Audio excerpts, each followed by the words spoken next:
నమస్కారం సార్. శ్రీమాత్రే నమః. సార్ ఇప్పుడు అమ్మవారి గుళ్ళో అమ్మవారికి అలంకరణ చేసేటప్పుడు శారీ, కన్ము ఇవన్నీ పెడతారు, పూజ చేస్తారు, ఆమెకు ధరిస్తారు కూడా. అది చేసిన వాటిని మళ్ళీ తీసేసి గుళ్ళో కొన్ని గుళ్ళల్లో ఆ శారీస్ని అమ్ముతుంటారు, అవును, వేలంపాటగా వేస్తుంటారు. అవును, లేకుంటే కొన్ని గుళ్ళల్లో ఫ్రీగా వేస్తారు, రకరకాలుగా చేస్తారు, అది జనాలకు ఇస్తుంటారు అనుకోండి. అవును. సార్ ఇప్పుడు ఆ శారీని ఇంట్లో మన ఆడవాళ్ళు కట్టుకోవచ్చా, లేకుంటే కట్టుకోకూడదా, లేకుంటే ఇంట్లో పెట్టి పూజ చేయాలా? ఎందుకంటే పవిత్రమైన దేవాలయంలోకి వచ్చిన శారీ.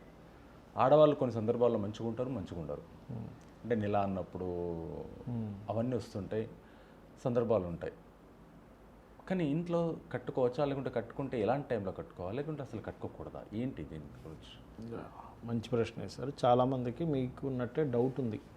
అమ్మవారికి కట్టిన చీర మనం కట్టుకోవచ్చా, ఉట్టి బీరువాలోనే పెట్టాలా, అది అంత పవిత్రమైంది కదా అని. కానీ నేను మాట్లాడుతాను, చెప్పండి. భగవంతుడికి ప్రసాదం పెడతాం కదా, ప్రసాదం తింటాం మనం, ఎంగిలి అయిపోతుంది, తినడం మానేస్తున్నామా? అయ్యో ఎట్లా పెట్టుకుంటాం సార్, నోట్లో పెట్టుకుంటే ఎంగిలి అయిపోద్ది కదా అని ఎవరు అనుకోవట్లేదు. ప్రసాదం స్వీకరిస్తున్నాం. భగవత్ సంబంధించిన దండ కూడా మనకు మెడలో వేస్తారు. అవును, మనం ఒకసారి అరుణాచలం వెళ్ళినప్పుడు వినాయకుడి టెంపుల్ దగ్గర తీసుకొచ్చి వేసారు, మనకి నీళ్ళలో వేశారు. అంటే ఏమిటి, ప్రసాదం కావచ్చు, దండ కావచ్చు, శారీ కావచ్చు, ఏదైనా ఒక ఆభరణం స్వామివారికి దగ్గర పెట్టి మనం పెట్టుకుంటాం. చూసారు, ఉంగరం ఏదైనా తయారు చేయించుకున్నా స్వామివారి దగ్గర సమర్పించి మనం వేసుకుంటాం. కాబట్టి ఎక్కడా కూడా సంశయం లేదు, చక్కగా పెట్టుకోవచ్చు. అయితే దాన్ని మీరు ఎంతో పవిత్రంగా భావిస్తున్నారు అని అనుకుంటే కనుక కొన్ని స్పెసిఫిక్గా, ఇప్పుడు లేడీస్కి కొన్ని డేస్ ఉంటాయి. అవును, 5 days అది. ఆ టైంలో కొంచెం జాగ్రత్తగా, అంటే మీరు దాన్ని పవిత్రంగా ఎంతో ఇదిగా భావిస్తున్నప్పుడు దాని ఎనర్జీ కూడా అలా పెరుగుతుంది. ఏదైనా ఇప్పుడు ఉంగరం ధరిస్తారు చేతికి, లేకపోతే రుద్రాక్ష ధరిస్తారు. చాలామంది అడుగుతుంటారు నన్ను, ఏమండి రుద్రాక్షని నేను ఎలాంటి నియమాలు పాటించాలని. ఎంత నియమాలు పాటిస్తే అంత దానికి ఎనర్జీ ఉంటుంది. మనం ఉన్నాం సార్, చక్కగా ఒక ఏసీలో కూర్చున్నప్పుడు, రూమ్లో కూర్చున్నప్పుడు బయట మొత్తం తిరిగి రావడానికి తేడా ఉంటుంది. మొత్తం మట్టి బట్టి పెట్టేస్తాం, మళ్ళీ ఇంటికి స్నానం చేస్తాం, కానీ మనం ఫ్రెష్ అవ్వం, అంతే కదా. అట్లాగే ఒక ఉంగరం కావచ్చు, రుద్రాక్ష కావచ్చు, అమ్మవారి దగ్గర ఏదైతే మనం పెట్టి మరలా తీసుకుంటామో దానికి ఒక ఎనర్జీ ఫామ్ అవుతుంది. అందుకే చాలామందికి ఏం చెప్తానంటే, ఏదైనా కొనుక్కుంటే మీరు ఉంగరం కానీ రుద్రాక్ష ఏదైనా కొనుక్కున్నా స్వామివారి దగ్గర అమ్మవారి దగ్గర పెట్టి పూజ చేయించుకొని పెట్టుకోండి. ఏదైనా ఆలయాలకు వెళ్ళినా కూడా అక్కడ పెట్టండి అని చెప్తా, ఏది క్షేత్రాలకు వెళ్ళినా కూడా. ఎందుకు, అమ్మవారి దగ్గర ఉన్నది కానీ స్వామివారి దగ్గర ఉన్నది కానీ అక్కడ ఆ క్షేత్ర మహిమ వల్ల, ఆలయ మహిమ వల్ల అక్కడ ఎనర్జైజ్ అయి ఉంటుంది. అది ఎనర్జైజ్ అయినటువంటి మనం ఎందుకు వేసుకుంటాము, ఎందుకు తీసుకుంటాము యాక్చువల్గా అంటే, ఏదో ఇంట్లో పెట్టుకోవడానికని కాదు. మన చుట్టూ ఒక ఆరా ఉంటుంది, చుట్టూ షట్చక్రాలు ఆరా. మనకి ఒక నెగటివ్ ఎనర్జీస్ అంటారు చూసారా.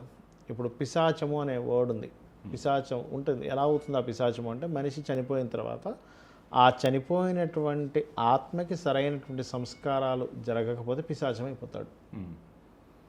ఆ పిశాచాలు ఏమవుతుంటాయంటే, ఒక వీక్ సోల్ ఉందనుకోండి, వాళ్ళకి టక్కన పట్టేస్తాయి వచ్చి. అంటే వాళ్ళు పట్టినప్పుడు మన కళ్ళకి కనబడదు. మనిషి విచిత్రంగా ప్రవర్తించడము, లేకపోతే ఆకలి లేకపోవడము, నిందలు పడ్డము, ఇవన్నీ కూడా పిశాచాల వల్ల కూడా జరుగుతూ ఉంటాయి. ఎప్పుడైతే ఈ భగవత్ సంబంధించిన ఇవి కట్టుకుంటుంటామో, ఆ ఎనర్జీని అంతే జాగ్రత్తగా కాపాడుకుంటామో, అదొక ఎనర్జీలా మనకు కాపాడుతూ ఉంటుంది. దేవతా సంబంధించిన దగ్గరికి రాదు అది అంత తొందరగా. అందుకే ఇళ్లల్లో ఏదైనా గృహప్రవేశం చేసినప్పుడు కూడా ఇంట్లో మొత్తం ఏదైతే శుద్ధి చేయాలో మొత్తం చేస్తారు కొత్త గృహంలో. ఎందుకు అంటే ఆ యొక్క పిశాచ బాధ పోవడానికి. ఇలాగా మీరు కొంతమంది నాయకులు మనకి అంతదాకా ఎందుకు, మనకి కేసీఆర్ గారు కూడా ఒకటి ఇలా కట్టుకునేవాడు ఆయన. అవును, దేవుడి దగ్గర పెట్టేది అది, మీకు తెలుసు కదా. తెలుసు. అంటే ఏమిటి అంటే, ఎనర్జైజ్ అవుతుంది. అది చీర కావచ్చు, కండువా కావచ్చు, ఒక ఉంగరం కావచ్చు, రుద్రాక్ష కావచ్చు, హ్యాపీగా మనం ధరించవచ్చు. లేదు ఈ పవిత్రతను నేను ఇంకా బాగా కాపాడుకోవాలనుకునే వాళ్ళు ఏం చేస్తారంటే, వీళ్ళ చీరలు ఏవైతే ఉంటే అక్కడ పెడతారు, రోజు అక్కడ పెట్టేసి వీళ్ళింట్లో ఏదైతే భగవత్ సంబంధించిన కార్యక్రమాలు అవుతాయి చూసారో, కొంతమంది ఒక చెంబు బిందెకే చీరలా కడతారు, అలా కూడా వాడుకుంటారు కొంతమంది. ఇది భగవంతుడికి సంబంధించిన చీర అని. అట్లా వాడుకోవాలంటే అట్లా వాడుకోవచ్చు, కట్టుకోవాలంటే కట్టుకోవచ్చు, నో ప్రాబ్లం. కాకపోతే దాన్ని ఎంత పవిత్రంగా ఉంచుకుంటే అంత ఎనర్జైజ్ అయి ఉంటుంది అది. ఇది గుర్తుపెట్టుకోండి. అంటే ఇప్పుడు వాటిని కట్టుకోవచ్చు అంటారు. 100% కట్టుకోవచ్చు అండి, దోషమేం లేదు.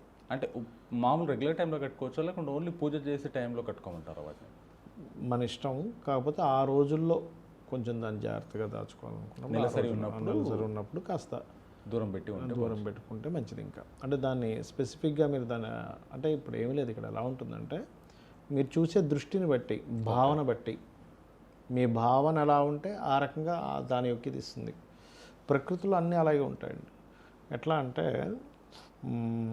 గుర్రం ఎప్పుడైనా విన్నారా మీరు? గుర్రం సవారీ చేస్తుంటారు. అంటే గుర్రానికి సంబంధించిన దాని మైండ్ సెట్ గురించి తెలుసుకున్నారా? అది ఎట్లా అంటే నేను చిన్నప్పుడు బాగా గుర్రాలతోటి సవారీ చేసేవాడిని. గుర్రం ఎక్కిన తర్వాత అది మన మనసులో కనుక భయం అంటే పడేస్తుంది అది. వాస్తవం ఇది. మన మనసులో భయం అంటే పడేస్తుంది, దానికి తెలిసిపోతుంది. తెలిసిపోద్ది, అరే వీడు భయపడుతున్నాడు, వీడు నా మీద సవారీ చేయలేడు అని చెప్పి పడేస్తుంది అటు కింద. ఇది వాస్తవం సార్, ఎందుకంటే నేనే దీనికి నిదర్శనం. మనం భయపడుతున్నాం లేదా మన మైండ్ని మన బాడీని రీడ్ చేసే శక్తి దానికి ఉంది. దానికి ఉంటుంది. మన స్పర్శతోటి అది ఈజీగా రీడ్ చేస్తుంది. కుక్కలు ఉంటాయి చూసారా, వీధి కుక్కలు, మన యాక్షన్ని బట్టి అవి రియాక్ట్ అవుతాయి 100%.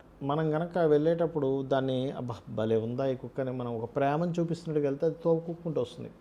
అలాగే ప్రకృతిలో చలనం ఉన్న పదార్థానికైనా చలనం లేని పదార్థానికైనా ఎనర్జీ అది కనెక్ట్ అవుతూ ఉంటుంది. ఓకే, అలా ఏంటంటే మన భావం ఏముంది, మన మనసులో భయపడుతున్నామా, గుర్రం పడేస్తుంది. లేకపోతే ఒక పక్షిని మనం చూసాం, పక్షిని మనం పట్టుకుని ఏదో చేద్దాం అనుకుంటున్నాం, ఎగిరిపోతుంది. పక్షికి మనం ఏదో వేద్దాం అనుకుంటున్నామా, వెంటనే అది వచ్చి మన చేయి మీద వాలుతుంది కూడా. అట్లాగే భగవత్ శక్తికి కూడా ఒక ఎనర్జీ ఉంటుంది, భగవంతుడిని తాకి వచ్చినటువంటి దానికి. అందుకే చూడండి, ప్రసాదంలో ఆ టేస్ట్ మారిపోతుంది. ప్రసాదం భగవంతుడు చూడగానే ఆ శక్తి ఏదైతే ఆ చీరలో ఏదైతుందో మనం ఎటువంటి భావంతో దాన్ని క్యారీ చేస్తున్నామో అది మనకు రక్షణ ఇస్తుంది. ఇది అర్థం చేసుకోండి. చాలా థ్యాంక్ యూ సార్. శ్రీమాత్రే నమః.